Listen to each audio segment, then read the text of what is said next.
morning all my dear students. विद्यार्थी मित्रांनो, you can't change your future. काय म्हणतो मी? You can't change your future but you can change your habits. काय म्हणलं मी? You can't change your future but you can change your habits. Surely your habits will change your future. काय होईल रे? याचा अर्थ काय मित्रांनो?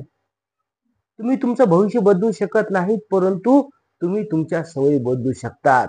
तुमच्या सवयी बदलल्याच्या नंतर आपोआप तुमच्या सवयीच तुमचं भविष्य बदलू शकतात. सर कोणत्या सवयी हो? कोणत्या सवयी सर? लहान लहान मुलं आहेत तुम्ही. विद्यार्थी मित्रांनो, वाचन करण्याची सवय लावा. रीडिंग पहा, तुम्हाला माहित आहे, first of all you understand.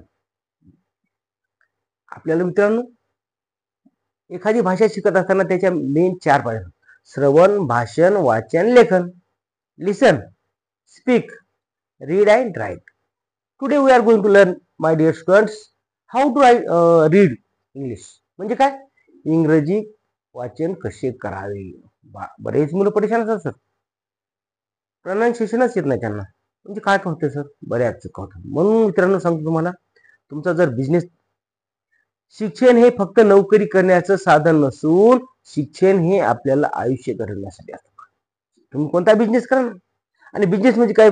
Business मध्ये काय पाहिजे मित्रांनो? काय पाहिजे? बोलण्याची कला आली पाहिजे. बोलण्याची कला येण्यासाठी आपल्याला काय करावं लागेल? आधी ऐकावं लागेल, वाचावं लागेल ना.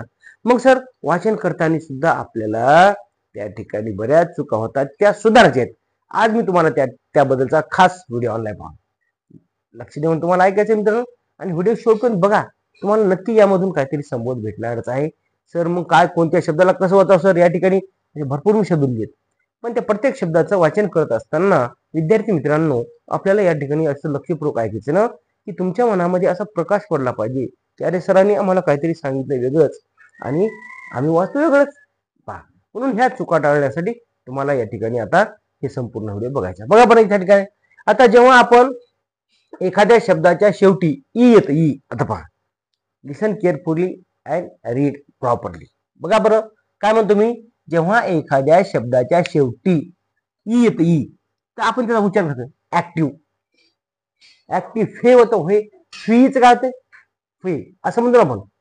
के के असं नाही, तर ऍक्टिव्ह म्हणजे या ठिकाणी ईचा, ई हे सायलेंट ठेवायचं. इथं पहा, एबल, ए ब ए ब ल, एबले म्हणायचं नाही. या ठिकाणी ई हा सायलेंट असतो. नंतर जू न, ते ने होते का? नाही. जू, जेयूचं काय होतं? जू, आणि यांचं न, जू, ई वाचायचा नाही. नंतर गेट, हे पण गेट, ई वाचायचं का? नाही. Practice makes man perfect. Simply आहे, प्रॅक्टिस मेक्स मॅन परफेक्ट. दुसरं पहा, हा आहे face, F A C E, फे फे स, ई वाचायचा नाही. आता हे पहा, डे ट, डे ट, ई नाही. मोर, इथं बरेच मुलं सर मी पाहतो ना, वाचन घेताना, मी माझ्या मुलांचं वाचन घेतो ना, त्यावेळेस मुलं पण मोरे म्हणतात. नो, नॉट मोरे सर, मोर. आता एखादं आडनाव असेल ना, तर त्या ठिकाणी आपण म्हणू शकतो मोरे, परंतु इथे वाचताना मोर म्हणजे काय? पुष्कळ. आता पहा, ब्रोकन म्हणजे तुटलेलं. आता पहा, या ठिकाणी मित्रांनो शेवटी ई येणार, तर ब्रोकन, या ठिकाणी या ईचा उच्चार आपल्याला करायचा नाही. कोणत्या ईचा? आता मित्रांनो पहा, इथं मी तुम्हाला सांगतो की कोणती आहे सर ही मधली. या ईचा उच्चार हे असते सायलेंट, म्हणून आपल्याला प्रॅक्टिस करायची. पहा, बिआरओ, ब्रो आहे ब्लेंड वर्ड्स. कोणता आहे? ब्र, हा माझा ब्लेंड वर्ड्स आहे, म्हणजे बरोबर आहे. बरोबर आहे. ब्रो, बीआर ब्र, आणि ओ ब्रो, माझा एक व्हिडिओ आहे बघा ब्लेंड वर्ड्सचा, म्हणजे काय? जोड अक्षर ना, जोड शब्द, त्यावरचा व्हिडिओ तुम्ही अवश्य बघा. तुमच्या मनामधली ही संकल्पना 100% क्लिअर होणार आहे. पहा, ब्रो क न, इथं उच्चार का ब्रोकेन म्हणतो का आपण? नाही, हे लक्षात ठेवा. इथं पहा, चिल ड, एल आणि ड आहे, काय ब्लेंड वर्ड्स आहे, एल आणि ड. चिल्ड्रन, रेन माहित नाही, चिल्ड्रन म्हणजे चिल्ड्रन. इथं इव्हन, ई व न, इव्हेन नाही, इव्हन.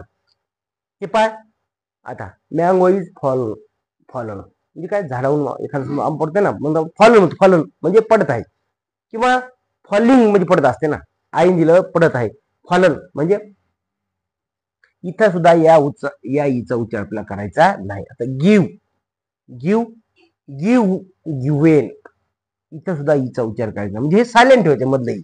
नंतर हिडन, इथं हिडन मध्ये सुद्धा हिडन इथं सुद्धा ई आपला सायलेंट ठेवायचा. हे आहे किचन, किचन नाही, किचन मध्ये आई स्वयंपाक करत आहे तुझी, है का ना, असं म्हणायचं. पुढे पहा, आता इथं ई आणि आर शेवटी आल्याच्या नंतर काय बोलायचं, फक्त र म्हणायचं, डेर नाही. आता इथं उच्चार डेर नाही म्हणायचं, तर आपल्याला ली ड र, ड आणि र ईचा उच्चार सायलेंट करायचा आहे. पुढे आहे वर्कर, इथं सुद्धा वर केअर नाही, बरं केअर केलं की झालं, तुमचीच केअर होणार नाही, तुमचीच कोणी केअर करणार नाही, केअर वाचलं तुमचीच कोणी केअर करणार नाही, म्हणून वर्कर म्हणायचं. इथं पहा प्लेयर, इथं रनर, इथं ई सायलेंट आहे प्रत्येक मध्ये, लक्षात ठेवा. इथं कुठं सायलेंट आहे, फाइंडर, इथं ई सायलेंट आहे. इथं विनर, इथं हेल्पर. किती सोपं आहे मित्रांनो, तुम्हाला फक्त काळजीपूर्वक त्या ठिकाणी उच्चाराकडे लक्ष द्यायचं. शेवटी बघा, ईडी लागल्याच्या नंतर समजा वाकड पहा, वाक म्हणजे चालणे, वाकड म्हणजे चालला, पण वाकड म्हणायचं नाही,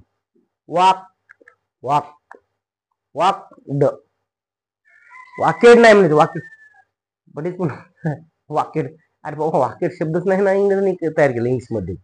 वाकड नाही, वाकड. इथं पहा, हे ईडी मध्ये फक्त या दोन्हीचा फक्त डच म्हणायचा आहे, ड, वाकड. लवड याचं फक्त ड म्हणायचं.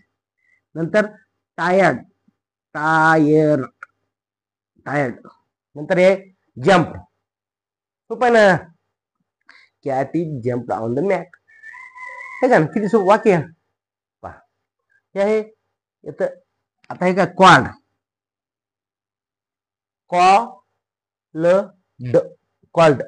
कॉलेड नाही, ले म्हणलं की नाहीच, ले म्हणायचं, ई म्हणायचं नाही त्याला.